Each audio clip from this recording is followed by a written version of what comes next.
trust. Framed for killing one guy and you pay for it the rest of your life. That's it. No reviews, no requests, no fan demands. If they turn their backs on me, then screw them. I'm going to do something I want to do. Forget this.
Welcome to Toku Time, where the best stories are told in parts.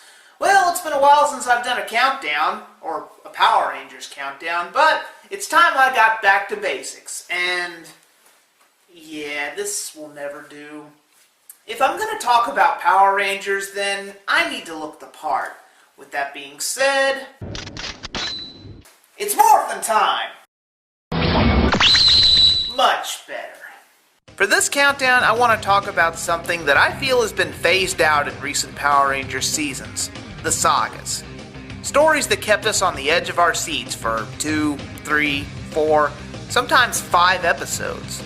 So I'm picking 10 of the ones I love to go back and re-watch just to relive the awesomeness. Now for some ground rules. These are my favorites. This is not an official list, and I didn't pick one from every single season. I tried to, but that would have been impossible. And to make things a little more challenging for myself, I've excluded Mighty Morphin Power Rangers from this list. So no, Green with Evil will not be on this list. Whoa, hear me out. Hear me out. Let me finish before you start posting angry comments, okay? Hear me out. I've excluded Mighty Morphin because there are so many multiple parters in all of those 3 seasons that it would have taken up half this list, so maybe I'll do another countdown where I do my top 10 favorite Mighty Morphin sagas, but that's for another time. With all that being said, this is my top 10 favorite Power Ranger sagas of all time.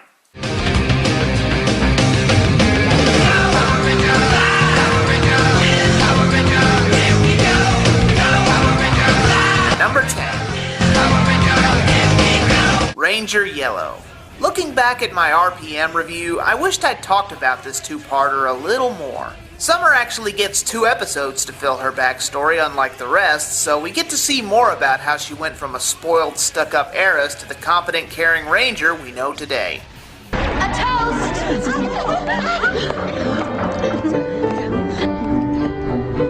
To all my beautiful friends, the ones who know and love the real me, I would like... Mommy? Daddy? I'm sorry, Miss Summer. Your parents are held up in London. You won't be able to make it.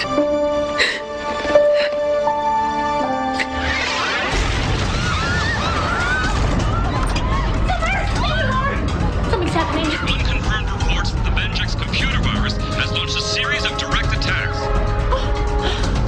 Hello? Andrews, the servants have gone, Summer. Andrews would never leave me. Andrews! Hard to believe, I know, not the same person. Can you believe how much the apocalypse can change someone like that? Backstory and flashbacks aside, this saga also deals with Summer reuniting with her parents, who try to force her into marrying someone rich and handsome so she can return to the good life. What they don't realize is that their daughter is not the same person they remember. I figure another 20 or so miles more, Miss Summer. Straight ahead. Wait, Andrews, I want to ask you something. I need you to tell me the truth. Of course, Miss Summer. do you put up with me? Why don't you just go ahead and leave me behind? I suppose it's the same reason I've stayed with you and your family all these years, Miss Summer. I'm waiting. Waiting for what? For you, Miss Summer. I'm waiting for you to show me who you really are. Underneath that makeup, that hair, those fancy clothes, and that diamond.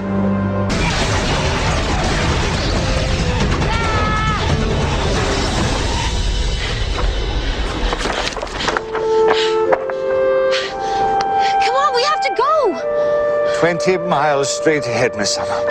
You can make it. Not without you, please. I still have to show you the real me. Who I am on the inside, all of that. You will, Miss Summer. I'll be watching. And I'll be waiting. I'll just die on this Lego mat here. This one's a personal favorite for me because it shows that even the most snobby and pampered people can change for the better. Well, that and it was all worth it just to see Dr. K in a wedding dress. Dr. K, I presume. If you're as smart as they say you are, I'm expecting some pretty profound last words here. Then I'll speak the universal language of music. You are smart. Hachi-machi. You do know she's married to this guy, right? Ugh, don't remind me. Life's not fair. Number 9. Chase into space. Hey, okay, stop. Listen to me before you start booing, okay? I still don't like Turbo. It's a stupid season, but this finale may be the one redeeming factor of that entire show. Believe it or not, we actually get some major character development for Justin here. His dad lands a new job, and thus they'll have to move if he takes it, but Justin is reluctant to leave, for obvious reasons. Speaking of leaving, this was sadly the last we ever saw of Lieutenant Stone, who took over the juice bar in Ernie's stead. Alright, Saban, come here, Chris, just look. Listen, I know we've had our differences in the past. I don't like you, and you've probably never even heard of me before, but if you could just do me a solid here and bring back Lieutenant Stone one more time, I mean, maybe in Super Mega Force. I'm not asking for a miracle here, just sort of a where is he now sort of thing. It wouldn't even have to be with Bulk and Skull. That would be awesome, but it doesn't have to be that. Just give me some childhood closure here. That's all I'm asking for. Please. Meanwhile, Eltar is under attack. Zordon tries to warn the Rangers, but it's too late. The Megazords are trashed by some new monster, and even worse, Elgar follows the Rangers back to the command center, and it's destroyed. For good. This was a crushing and painful scene to watch, for 2 reasons. 1, it was the last we ever saw of the legendary power chamber we all grew up with. And 2, it was these clowns who destroyed it. Yeah, Divatox's army. The command center deserved better.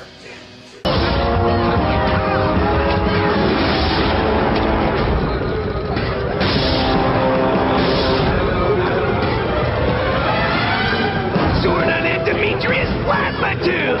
If I destroy it, they can't come back! Love it!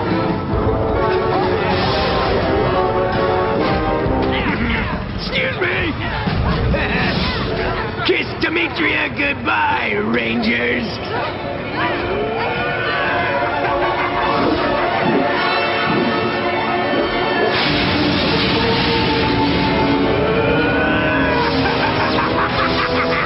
Our heroes lose their powers, but they overhear that Zordon's been captured, and they have to save him, powerless or not. So the Rangers head to Nasada Spaceport, and I can't believe I'm saying this. I really can't.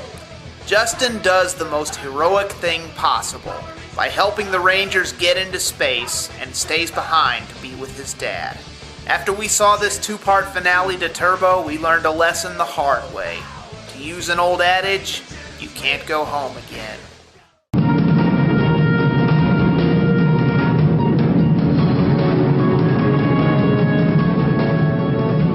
Good luck, Rangers.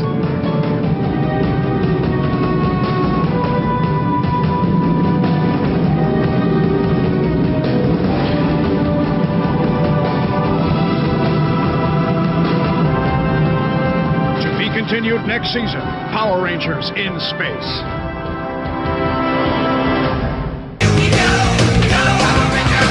Number 8. Return of Thunder.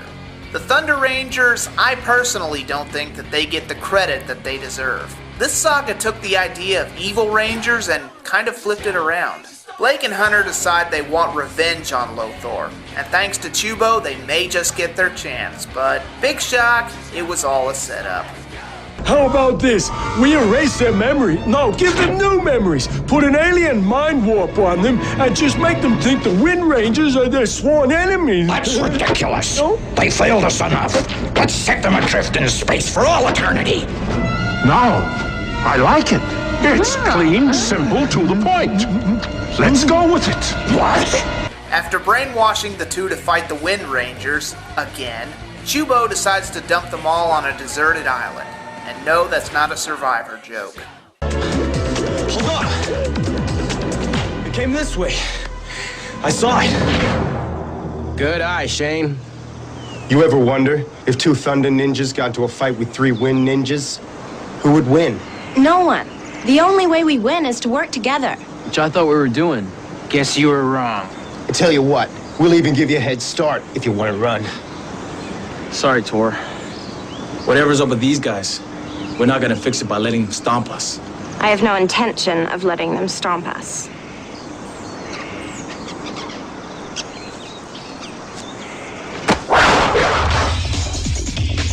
After that, it's an all-out ninja war, leading to some kick-ass unmorph fights, making the morph battles even more entertaining to watch. Eventually, they start to come around, until Lothar decides to use the brothers against each other. Even worse, Hunter is sprayed with some toxic sludge that basically casts berserk on him. We also get a lot of backstory about how Blake and Hunter got their morphers, the fate of the Thunder Ninja Academy, and how they were tricked by Lothar in the first place. Eventually, once Hunter comes around, we have a whole team of 5 Rangers. Plus, we get one of the coolest combined mechs ever. You guys ready? Let's do it! Lock and drop!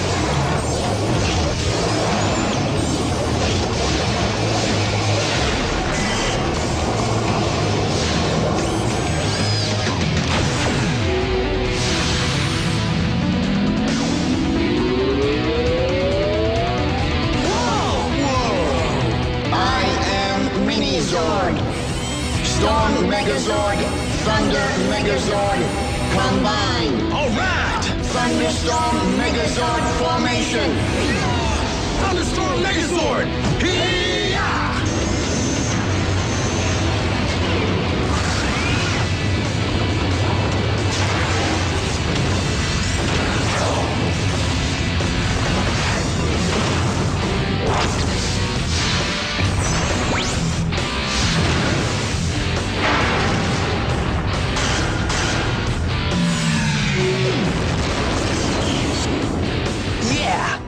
Something about that mini-Zord. I seem to remember a certain ninja mech of the small variety helping out the Go-Kaijers every now and then, so could we be seeing mini-Zord again in Super Mega Force? Time will tell. Number 7. Quasar Quest. This may be my favorite season premiere in all of Power Rangers. So many subplots going on that they all just click together in the end. The way the Quasar Sabers are introduced, Leo's stowaway hijinks, the majesty of Terra Venture, the fate of Miranoi, and the way all 5 of our heroes come together to form a ragtag squad of new Power Rangers. I think what makes this saga stand out among the others is that they were covering new territory. Gone were the high school halls, the juice bars, the power chamber, sadly, the quarries, the desert, and all the other repetitive sets that we were used to. Yeah, sure, I admit it, Power Rangers in Space technically kind of did that first, but keep in mind, they were still tethered to the Earth. I mean, they'd go back for high school and to eat and go to the park and everything like that. They'd go back and forth from space, but this time, there was no turning back. A lot of Power Rangers fans like to debate, is Lost Galaxy part of the Zordon era? Well, personally, I think it's more of a send-off to that era. Of course, Alpha, the Megaship, and a certain trio of misfits come along for the ride, but still... I'm telling you, Professor, I got a funny feeling we are forgetting something. Perhaps you're right. Toothpaste. Underwear. Anti-alien gel. Stop!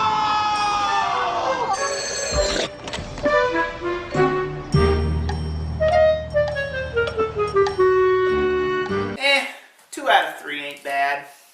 Quasar Quest had great pacing, amazing visuals, and in my opinion, is some of Judd Lynn's best writing in Power Rangers history. This series, like Miranoi itself, was a brave new world. Number 6. White Thunder. I had to choose this one because it's such a contrast to Green with Evil. The new guy in town, Trent, unlike Tommy, is not a martial arts champion. He just loves to draw, despite his father's discouraging words. When Trent finds his way into Mesagog's lab, though, he's possessed by the power of a new Dino Gem. Now, most casual fans would roll their eyes and say, oh, this is just a rehash of Tommy's origin story from Mighty Morphin days. Right? Wrong. Unlike the evil Green Ranger, Mesagog did not plan for this. He did not put this plan in motion, and he actually wanted that power for himself. And also, Trent is being controlled by the Dino Gem. And even worse, this White Ranger is a loose cannon. No one can bargain with him, no one can reason with him, and no one can stop him. Okay, that wasn't what I had in mind. Looks like game over. Not yet. Kira! Ethan! Bring it! I'll take yours too. Now go!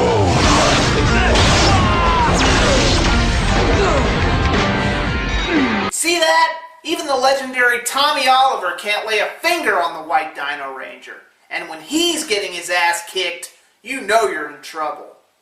Not to mention, the struggle Trent goes through to contain the White Dino Gem is kind of reminiscent of Eddie Brock and Venom. And when he brings his own mech to the party and steals one of theirs, he becomes damn near invincible. Even after Connor has to unleash Super Dino mode to take him down. The biggest problem comes at the end of Part 3, when he traps Tommy in Amber. Any way you look at it, there's no happy ending here. No resolutions, no positive outlook, nothing. It's a bittersweet ending. Proof positive that we need more evil Rangers. Those don't count! Okay, fine. Evil Dino Rangers, then. Can we go to commercial now?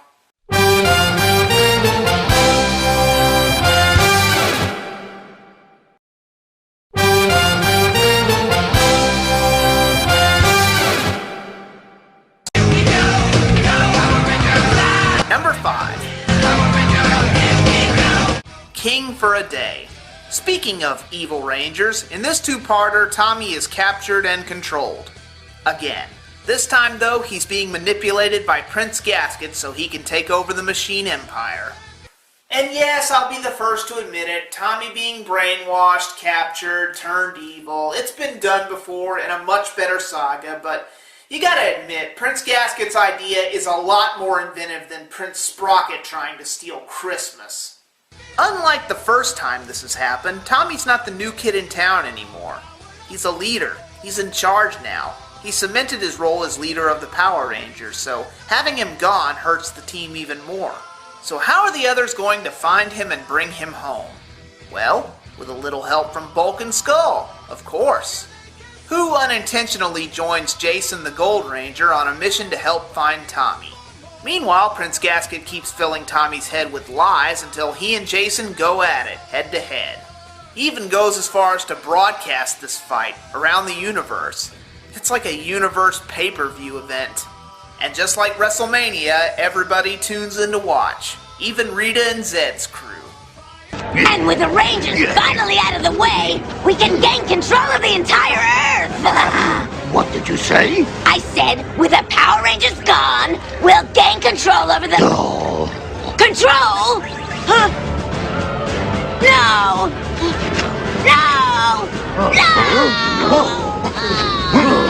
No! Sis, I don't get it. What's wrong? Oh, you fool! We'll have nothing. After all those years of work, we'll still be stuck on this rock while those machines take over our planet.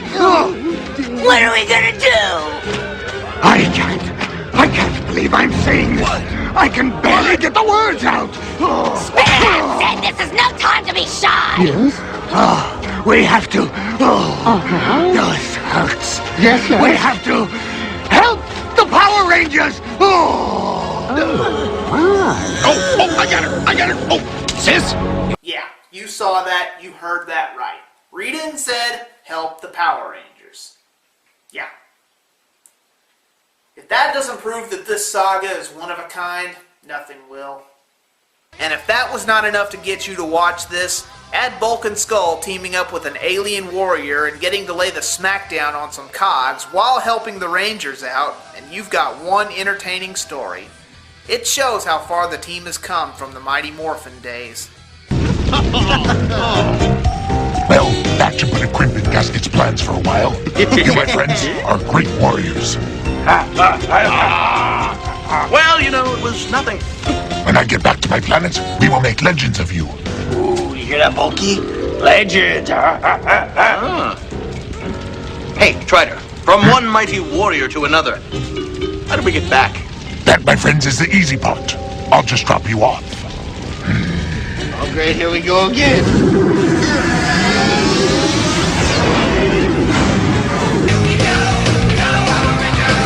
Number 4.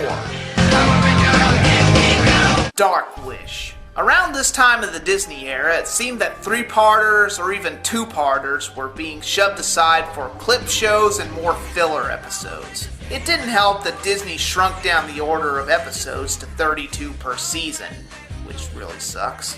Then this amazing epic saga came out of nowhere and surprised us all. In this 3-part saga, the Mystic Rangers have become lazy, using magic to do everything for them. But they soon have to learn that they can't take their magic for granted, the hard way. Once Imperius calls on some muscle to help him steal Genji and make an evil wish to recreate the world in their image, our heroes have to venture to reclaim their powers and fix this evil wish. Even Korag helps them out as he considers using Genji to win cheating. You must go to the Tribunal of Magic and ask them to reverse the wish. It's the only way. And you're gonna take us to them? The Tribunal resides in another dimension. I no longer have the magic to transport you. You'll have to go with him. Far out. Fireheart.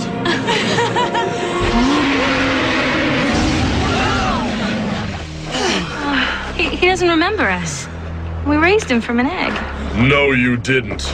You never found the egg. I did. I raised him. Plus, where else are you going to see Korag and Phineas, of all people, working together? Is that them? The ones you spoke of? Yes. And our alliance ends here. Now, if you'll excuse me, I must prep for my role in a future Power Rangers series.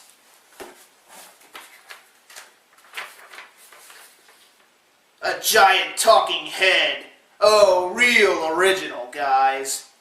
Once again, we get some more incredible unmorphed fight scenes against zombie warriors, of all things. Through obstacles, hardships, and many a grueling battle, our heroes learn the value of magic, and they are rewarded with their powers back. But that's not all. We took the easy way by using Genji. Face it, guys, we got lazy. That's what the Tribunal was trying to tell me, but I wouldn't listen. It seems the Rangers have finally taken responsibility for their actions. And learned that the easy way is not always the best way. A valuable lesson merits a valuable reward.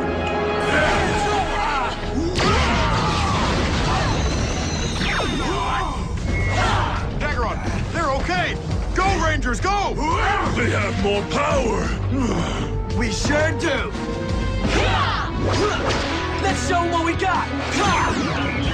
Legendary source! Mystic Force! Go with Mr. Numax!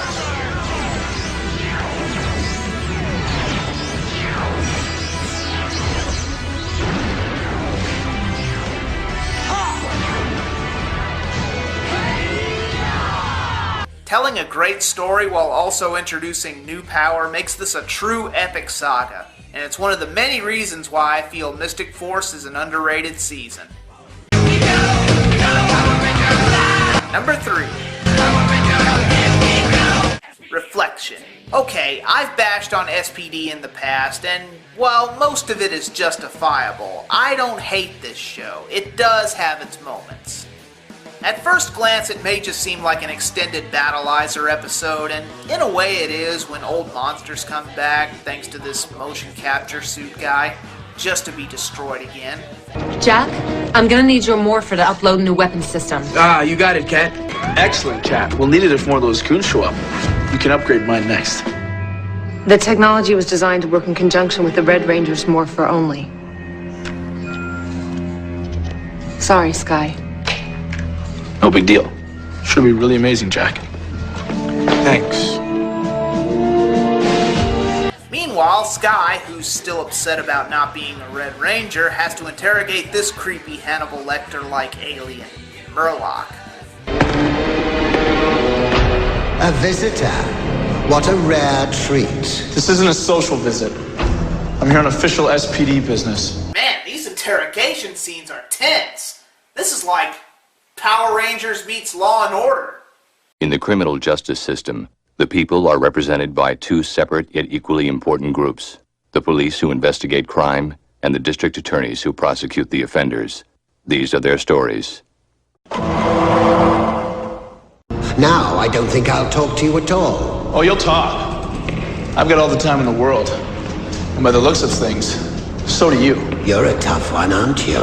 All business, no nonsense. Never mind about me. Several criminals have been cited. I don't see why I should tell you anything. Goodbye, cadet, whoever you are. This is important. What's it gonna take to get some information out of you? I don't ask for much. You see, I'm a collector of sorts. I'll give you information, and you give me a small something for my collection. Okay, whatever, deal. But no mirrors. No, nothing like that. Now tell me about these criminals you seek. Once all the monsters are on the loose, Jack busts out his new upgrade for a long and drawn-out battle. It seems all's well that ends well until Sky inadvertently lets Murloc escape. After Sam the Omega Ranger, of all people, saves the others, Sky finally takes his revenge as a Red Ranger. Take it. What? It only seems right that you bring him in. Do it for your father. You sure? Go for it.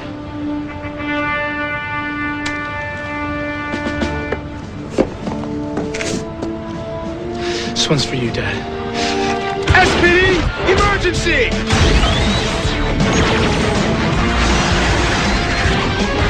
I don't care what color you are. You're going down. I don't think so. This saga is dark, gritty, and has a ton of gripping backstory as well as some excellent character development for Sky. Reflection taught us that heroes really do come in all colors. Number 2. Countdown to Destruction. This two-part finale was the culmination of everything from one era. Not just one series, we're talking an entire era. It has everything. The Alien Rangers, Gold Ranger, Phantom Ranger, Blue Centurion, and the Space Rangers versus Rita and Zed's crew, the Machine Empire, Divatox's army, and Astronema. It was an all-or-nothing war for the universe.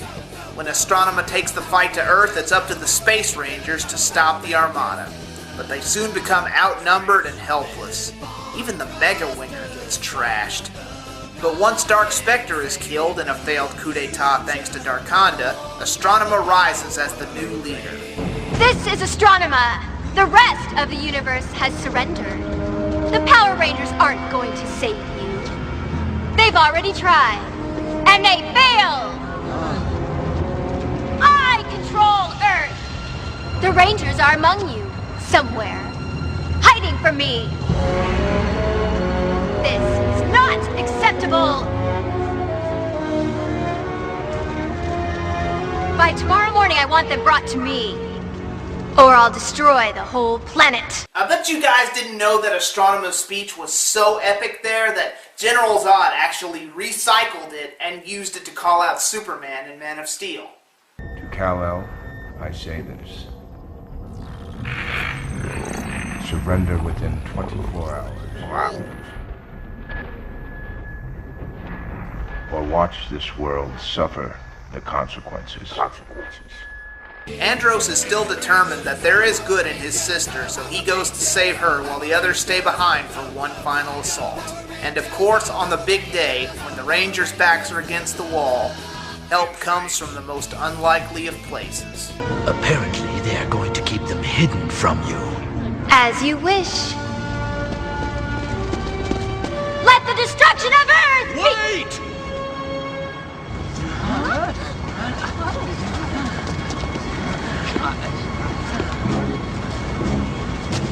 I am the Blue Ranger.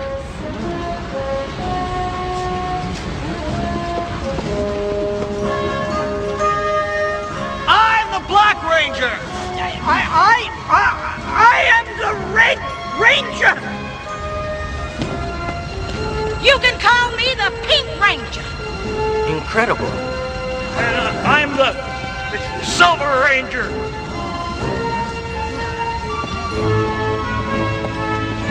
And I'm the Yellow Ranger. I'm a Ranger too. Me too. I'm a Ranger. Yeah, I'm a Ranger. I'm a Ranger. I can't believe this. Fine then. Destroy them all.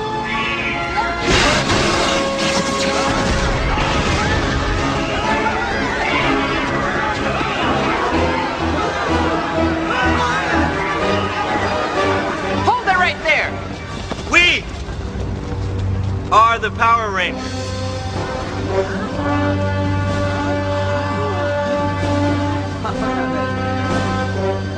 Them? Ready! Let's rock it!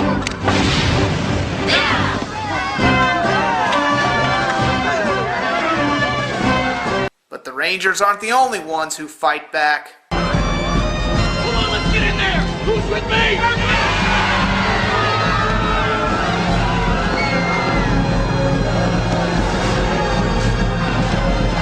So yeah, what can I say about Countdown to Destruction that hasn't already been said by much better reviewers? This saga is definitely unlike anything else in the universe. And my #1 favorite Power Ranger saga is The End of Time.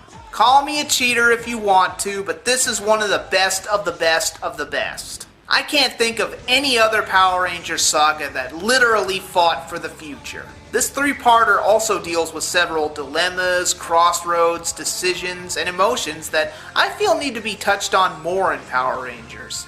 Friendship, love, hate, free will, destiny, and forging your own path.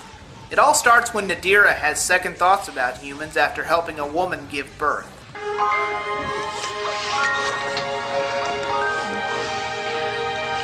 She's the most beautiful thing I've ever seen. Maybe humans aren't so bad after all.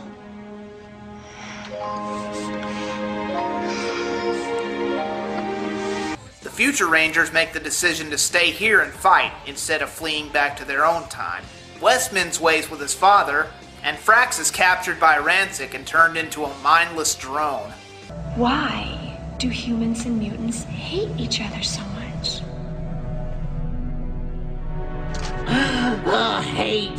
There's a subject I know very well indeed. Humans rejected your father and taught him to hate. Then he destroyed me, and soon I was filled with hatred as well. It's a vicious cycle that never ends, Nadira!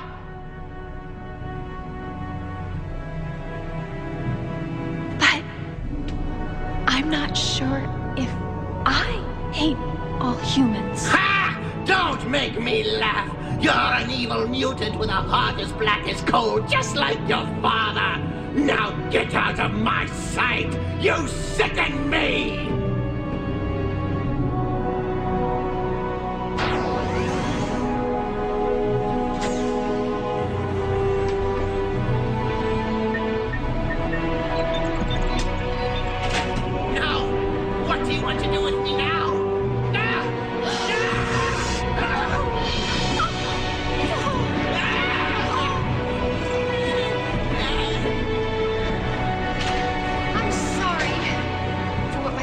Did to you, Dr. Varix. What?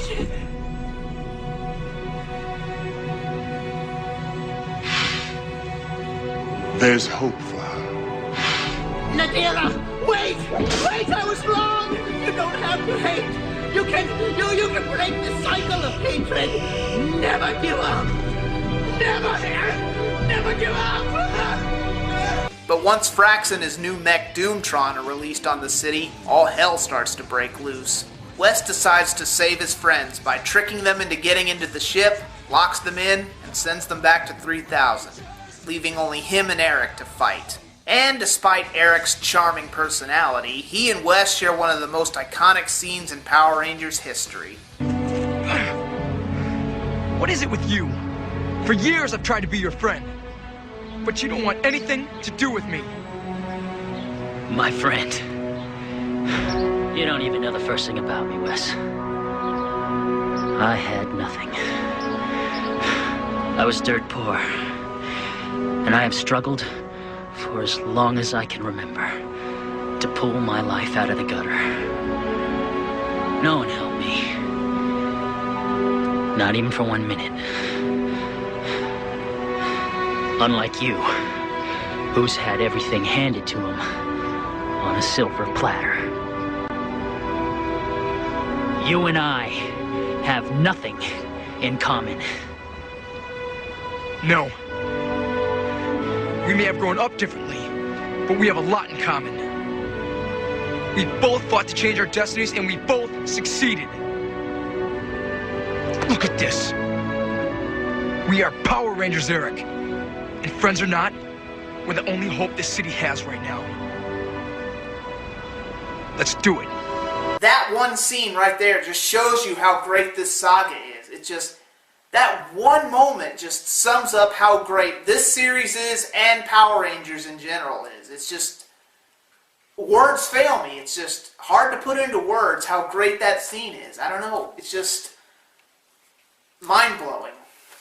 Once Eric is out of commission, though, it's just one man against an army of robots. It shows how Wes is no longer that thrill-seeking rich boy in the beginning, and how he cemented his role as Red Ranger. Even after his friends come back from the future to help him fight, and eventually he does deal with Doomtron, Rancic is still a force to be reckoned with. You guys didn't really think you could beat Bennett, right? I mean, come on! Arnold could barely kill this guy. Electricity only makes him 10 times stronger. Hell, even burning this guy doesn't work. I mean, come on! I've met this guy in person, interviewed him, and he is still a total badass. I love listening to your little pissant soldiers trying to talk tough. They make me laugh. If Matrix was here, he'd laugh too.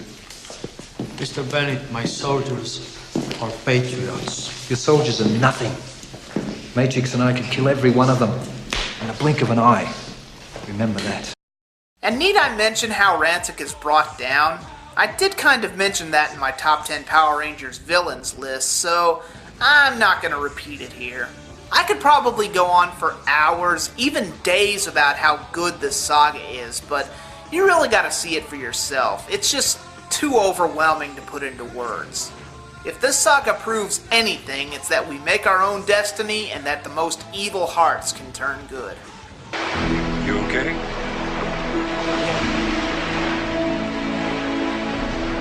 What now, son?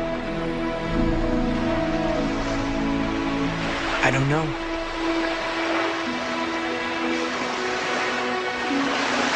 Well, I got a business proposition for you. Now, wait. Just hear me out. I want to make some changes in the Silver Guardians. Listen to me. We will protect the entire city. For free. I need a good leader. What about it? I'll do it. But I want Eric as my partner. What do you say? Would have been my choice.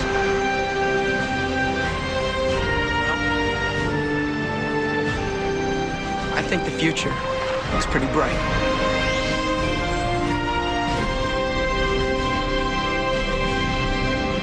Well, there you have it. My top 10 favorite Power Ranger sagas of all time. If yours didn't make the cut, or I'm forgetting good ones, send them to me. Maybe I'll do a top 10 fan favorite sagas or something. We'll see. Now, if you'll excuse me, me and my buddies got some Rangers to recap. If you haven't heard us already, check out the Ranger Recap, hosted by yours truly, every week at rvtentertainment.com. Well, until the next Toku time, I'm Easy Rider. Later. And as always, let the power protect you. What's going on? Oh, just rescuing the Power Rangers. You guys rescued the Power Rangers? Yeah. They were trapped in another dimension, so we had to break the force shield and let them go. Wow. I'm sure wherever they are, they're really grateful for your help. Yeah, and I bet if they were here right now, they really want to thank you guys. Oh, cut the sarcasm, will ya? Yeah. These guys obviously don't believe us either. We do. Don't patronize us. If you don't believe us, just say so, huh? But we do believe you. We really do. I mean, come on, guys. That's it, Skull. We don't have to take this. We're out of here. Guys, we believe you. Come on. Yeah.